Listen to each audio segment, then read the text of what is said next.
Friends, in the first part of the discussion that was presented by Professor Richa Bajaj, we had a view of the background of Kipling, Rudyard Kipling, who was of Indian origin and also went to England and came back, all those things. And now, those can really help us understand the predicaments that he presented in his poems in general. And here, once again, we go into the discussion from the angle of forming his poetic personality in the literary phase of his career. So, over to Professor Richa Bajaj, please. Thank you, Professor Prakash. Yes, I wanted to speak about Kipling, because as a poet, he, I think, is able to bring in the discourse of the East and the West together. And he has been seen as a kind of an imperialist voice, but one that I think, in my opinion, it is one which is always ill at ease with that kind of a sensibility. Now, I'd like to actually quote Edward Said's work, and what Edward Said says in Orientalism about the white man. And he says, and I quote, "Being a white man, Edward Said says, is an idea and a reality.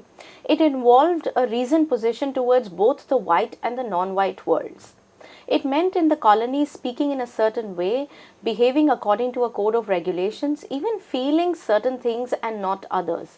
It meant specific judgments, evaluations, gestures. It was a form of authority before which non-whites and even whites themselves were expected to bend." Unquote. Now, I think in many ways this reflects on the kind of a attitude that Kipling had vis-a-vis his idea of the West and the East. That even when he himself, when he came to writing poetry, he was able to give equal importance and also do justice to both characters who were Indians and non-Indians, whites and non-whites. But when it came to speaking his own thoughts, then he was bending before this entire bigger evaluation or bigger imperialist judgment that he was supposed to follow. So I think this statement actually, in a way, I thought worked to define, or in a way explain the paradox of Kipling. How would you respond to this? No, actually, so far as his writing is concerned, he is not exactly a beneficiary of England. Therefore, he is not cramped by that particular understanding. So he remains very genuine about it, and I think we have to take his poems for what they are. Right. So, in a way, he problematizes the very act of conquest, when looked at it from the point of view of the ordinary civilians, whether whites or non-whites, and... Does he use the word conquest? In his talk, but not in his poetry. In his poems, it takes another form. Like, for instance, I'll talk about this poem, which is actually, this is from his ballads and others. And, the poem is titled Nursery Rhymes for Little Anglo-Indians, right? And in this poem, that is Nursery Rhymes for Little Anglo-Indians, it was published in 1884, one of his early works. And it says, and I quote, "Sing a song of sixpence purchased by our lives, decent English gentlemen roasting with their wives. In the plains of India, where like flies they die, isn't that a wholesome risk to get our living by? The fever's in the jungle, the typhoid's in the tank, and men may catch the cholera apart from social rank." Right? "And death is in the garden, awaiting till we pass, for the crate is in the drain pipe, the cobra is in the grass." Right? Now, how would you respond to it? This is really remarkable. He's talking about the opposites. This cobra in the grass, but it also gives you a kind of standing in society, right, social rank. So, is he not in fact mocking this entire enterprise, that men may catch cholera apart from social rank, right? That it's a kind of greed. It's this kind of selfish the pettiness, the greed, right, that you're ready to catch cholera because you want the social rank. It's ambition. He's taking a dig at all these people and suggesting that in the plains of India they'll die like flies, and isn't that a wholesome risk to get our living by? And the use of the word roast there. Yeah, roasted, and roasting with their wives. He says, gentlemen, decent English gentlemen roasting with their wives. Now, this kind of grudge that he has for people who have been forced to live a life that they did not choose, and they have ambition might have driven them, and he says, is this risk even worth it to get our living by? And those people who chose India for that kind of service, I think that they have made a very big compromise. Yes, and that's what he says. They have demeaned themselves, and yet they enjoy it. Yeah, and because again, Kipling has, belongs to that family who did that. They came to India, and for what for? To get some social rank, to fulfill an ambition, and he questions the whole logic of this kind of an enterprise. And imagine, this is a nursery rhyme which is meant for Anglo-Indian kids, right? So is it not? So I thought his poetry, he was very clear. He's not in any ways, this can't be an imperialist, Yes. propaganda from any corner.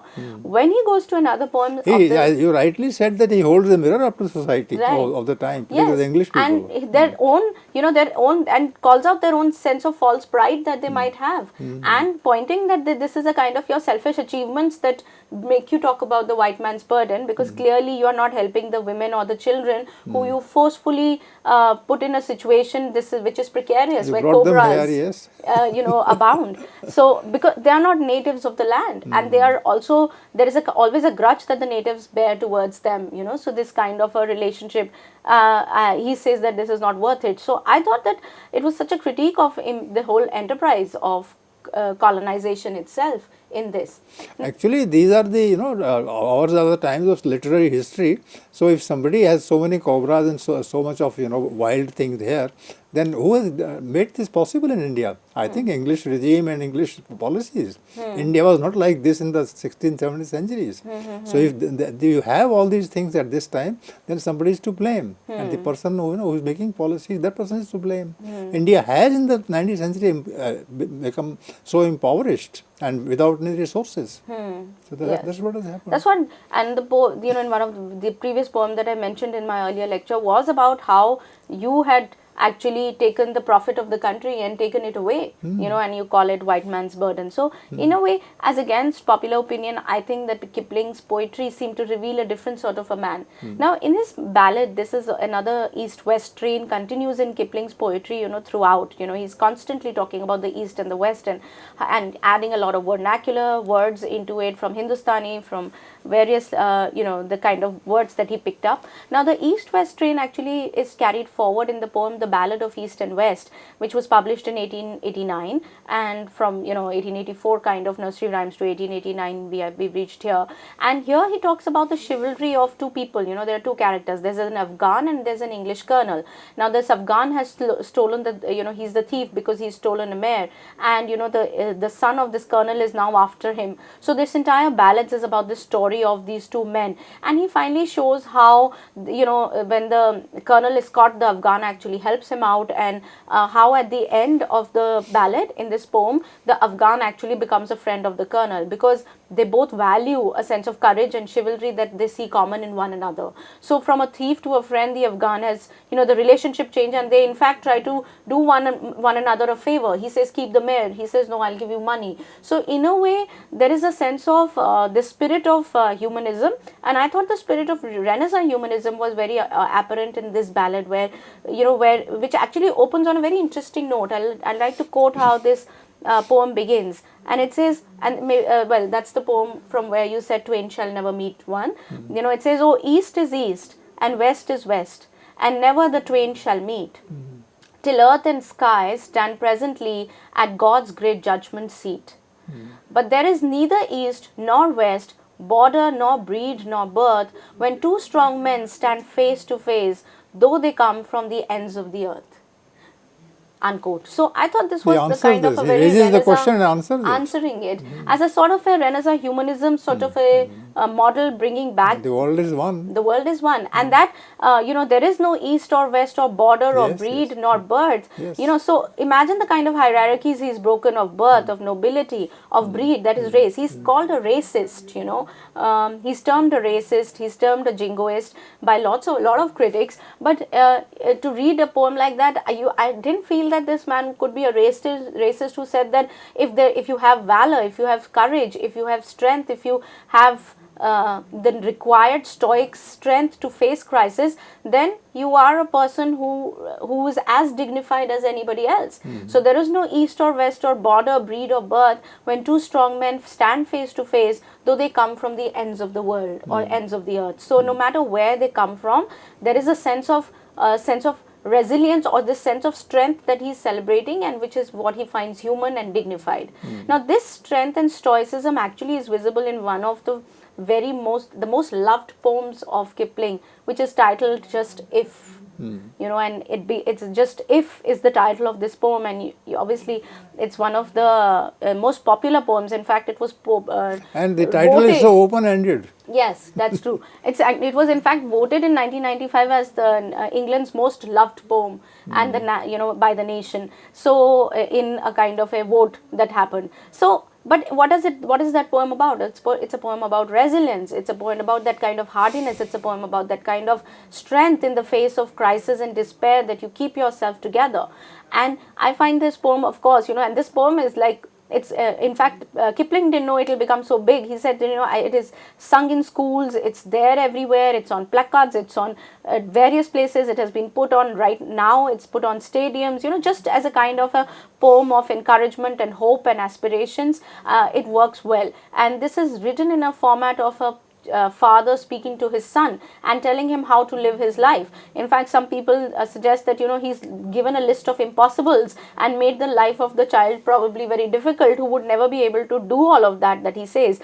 But I think that Kipling is also a kind of an idealist in that sense, who's able to, and that I think has come not from England or India but from America, because he enjoyed his stay in America, and he developed that kind of stoicism, this kind of American resilience that we talk about, that celebration of hard work and the celebration of building societies. It is something that is there in this poem, and I thought this has a lot of American sort of an influence on Kipling. And this poem is of course written in it was written in 1895 but published in 1910. So 1895 is actually the period when he was living in America, and the kind of influences that came from there. I thought, even when the immediate background of this poem is a South African British general who actually lost in South Africa, and he's right, he said that I had this person in mind, though this person was trying to bring in a British rebellion in South Africa.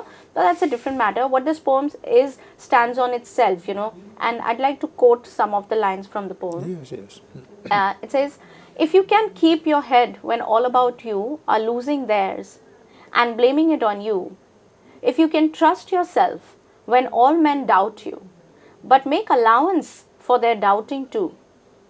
If you can wait and not be tired by waiting, or being lied about, don't deal in lies, or being hated, don't give way to hating, and yet don't look too good nor too wise. If you can dream and not make dreams your master, if you can think and not make thoughts your aim, if you can meet with triumph and disaster, and treat those two impostors just the same, if you can bear to hear the truth you've spoken, twisted by knaves to make a trap for fools, or watch the things you gave your life to broken and stoop and build them up with worn out tools. If you can make one heap of all your winnings and risk it on one turn of pitch and toss, and lose and start again at your beginnings and never breathe a word about your loss. If you can force your heart and nerve and sinew to serve your turn long after they are gone, and so hold on when there is nothing in you except the will which says to them, hold on." It is remarkable.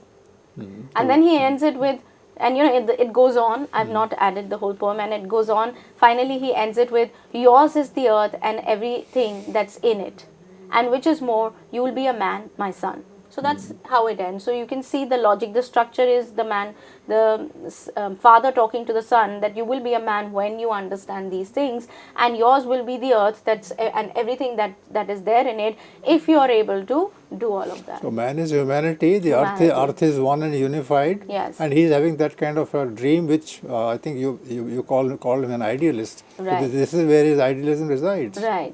Also, the fact, this kind of sheer innocence which I felt always redeems him. This kind of innocence which you also see in the Jungle Book, which is there here in the form of, even when you meet, on being hated, you don't give way to hating. Or being lied about, you don't lead in lies. So there is a sense of idealism here, right? And but a sense of innocence that he says that is required in today's time. But what do you think of this poem? What do you? No, you see, actually, this is a poem about possibilities which are immense in life, and you can't stick at one place. So everything that is there in front of you that you come across, the same thing when you should start doubting, and when you doubt, then you go into different directions. Right. And like I thought this poem was so much about self-fashioning, what we call realistic self-fashioning, but this poem was so much about self-fashioning, having faith in one's own self. When he says, if you can keep your head when all about you are losing theirs. If you can do that, then that's how you deal in Christ. So colonialism is presented as a kind of dilemma and a problem by the poet, and he is trying to sort it out, and he doesn't know how to. Therefore, he goes in one direction, then turns into another, and finally he emerges that perhaps the answer is in humanism. Yes, but for some reason I thought that Kipling actually believes in this venture also. From what I gathered is that Kipling actually believed that maybe while the colonies are right in their own right, perhaps this is rationalizing the race, or rationalism is the way forward, and that England's work as a kind of a colonial empire that it begins, he might have genuinely believed in that cause of spreading light, so to speak. That is one voice in Kipling, but there is so much else which accompanies that voice. Right. So if you catch the voice, then perhaps you will get that prejudice. Right. But it's not just the voice; it's also the details that he's dealing with. And you're right that it is one of the many voices that exist in him. Yes. But when you look at a poem like If, I've thought that it's so much about a sense of self-worth, and also at the sense of this kind of person that you should be, in the sense that he's talking about being self-critical as well. That you believe in yourself, have faith in yourself when everybody doubts you.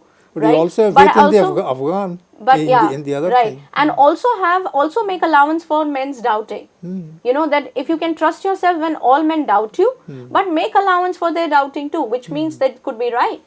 This sense of self-criticism, or this sense of openness, that you make allowance for their doubting too, that yes, they could be right, while you have faith in yourself. And now you spread the net, you say that he doesn't like England, he likes America, and from America he's looking at England and India together. Right. And America also was a colony, right, once upon a time, in the 18th century. But he was not, consciously he was not very much in favor of the American democracy, because at one point he said that, that when they wanted to fight Spain and France, then they didn't think of their freedom and independence, but they thought of their freedom and independence once they had other enemies had been won.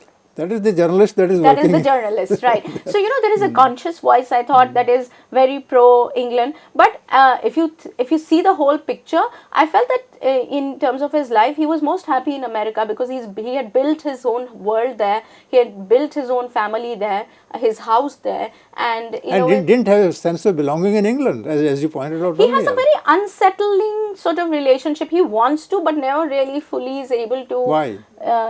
It's because of because maybe of his Indian side of him, or maybe because he understands the venture is in many ways has worked to the detriment of the people of India. And I think, as you have suggested already, that everything is taken as if. So if is the answer, that things become different when you go near them, and when you go near them, then you see that there is some worth there, but there is some worth elsewhere too. Yeah, and if is not should. Yes, definitely if is not should. In that sense, he may be giving out a list of how one could live one's life, but I thought at the same time he's able to elevate or give people a sense of direction, and the sense of I thought the sense of resilience was also strong in this poem, that you wait and not be tired by waiting, almost Miltonic, in that sense that, those wait to also serve God in that sense. So there is a sense of waiting and working hard towards that kind of goal that you've set your eyes on, and not being deterred in any way. I thought this was a poem which was about dreams, which was also about thoughts, but also about triumphs and disasters. He says that treat these two impostors, that is triumph and disasters, in the same way. He calls both triumph and disaster as impostors, and he says treat them in the same way. And with the way you treat failure, you treat success. What about wonder and transcendence? Is that there in his poetry? I don't think there is folk in his poetry, but not so much of transcendence as you probably would find mysticism in Foster's, etc. I don't think he's very he's grounded in that sense. He's real. He's a man of details also. So he's more rational then. He's more rational, and he's more realistic and folklorish. Yes, in that sense, he'll bring in, but he likes to twist and distort these. And I love the way he's able to bring the nursery rhymes from England and how they get distorted in India, and how it changes the meaning of the whole. He was also he was not very overtly religious in that sense. He never, not any institutionalized version, spiritual maybe to some extent, but not religious. In fact, he was pretty much against this kind of prudish sort of Victorian morality. So I thought that he's free in that sense. As I said, childlike innocence. I thought that in that sense he's also free in his religious sort of sentiment, where there is a sense of spiritualism but not mysticism, and more folklorish in nature than folklorishness, makes him a romantic in that sense. Yes, he is a romantic in that sense, because if you just look at it, the kind of pictures he built, the ballads that he talks about, he's writing ballads of the Afghan tales with that,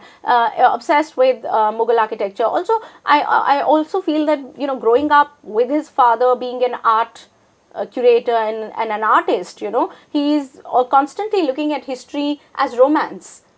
So history as romance together, I think, is folklore, and this is what he also tries to build in the ballads of the East and the West, or nursery rhymes that you see, where the nursery rhymes that are very English are turned into Indian versions, distorted versions, that the Jack and the Jill become something else, for instance, and Mary becomes somebody else, so it's a kind of a take on the whole logic of how he deals with the West. So this is how I think I see him as a poet, as a Westerner's insider's view of India that he has.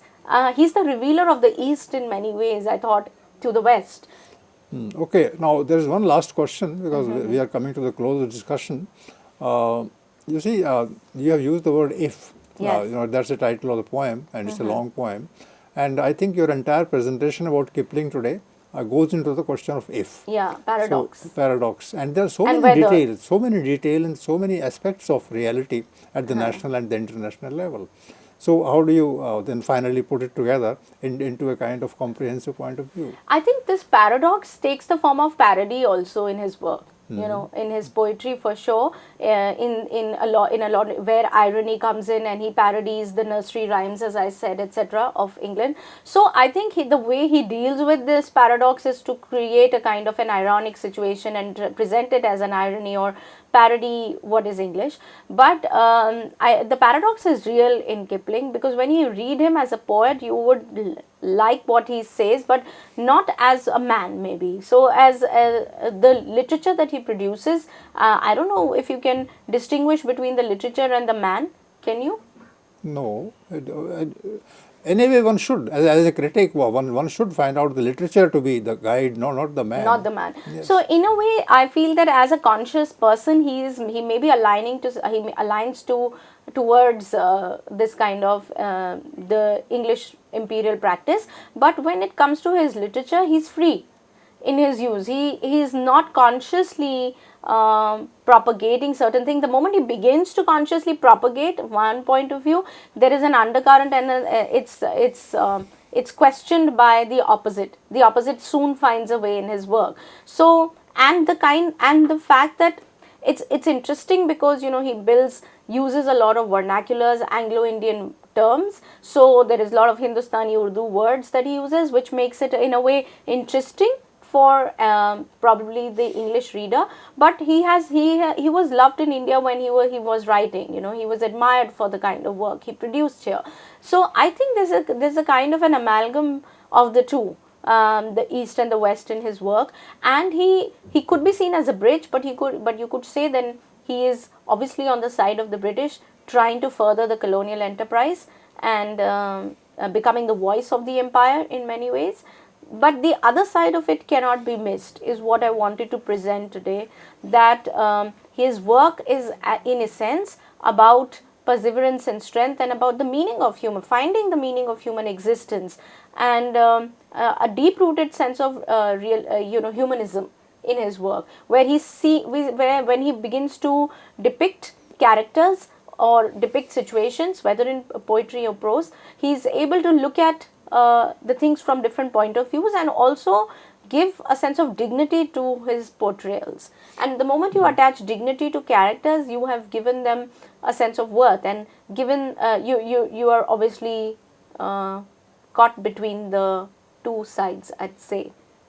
Friends, as we come to the close of discussion, we have to keep one thing in mind, which Professor Richa Bajaj said at the end, whether the option is between the person or writing. And I think as students of literature, and all of you, would be doing BA and MA, and also becoming creative in your endeavors. So it is not the biography that is important. What is important is literary writing. And there is a good old Johnson, Dr. Johnson saying that in the beginning. So no biography. Biography is used to understand the poet. But when you come to judge, assess, evaluate a person, then I think it is the writing, and that should be the guiding factor. And this is what Professor Richa Bajaj has finally concluded with. And also the fact that I think to go to Kipling, don't go to the critics to go to Kipling. Go to Kipling's poems first, read for yourself, and then perhaps look at essays and criticism on. Otherwise, you'd be clouded by the majoritarian viewpoint and the mainstream viewpoint on Kipling. So with that, we conclude the discussion, and I hope you have liked the points that Professor Richa Bajaj made, and she in fact is making you think more and more. She is making me think more and more, so that conclusions are reached whenever they naturally come to us. No, I mean, what would you say to somebody who sympathizes with the poor, but then is politically skeptical of democracy? So that's the kind of ambiguity I'm talking about, and the paradox that I speak of when I speak of Kipling. Yes. So it is the word. It is the actual act, in writing, that is to be taken as genuine. And biographies and other details, they can wait. They can help us, but then the final thing lies in the pudding itself. Thank you.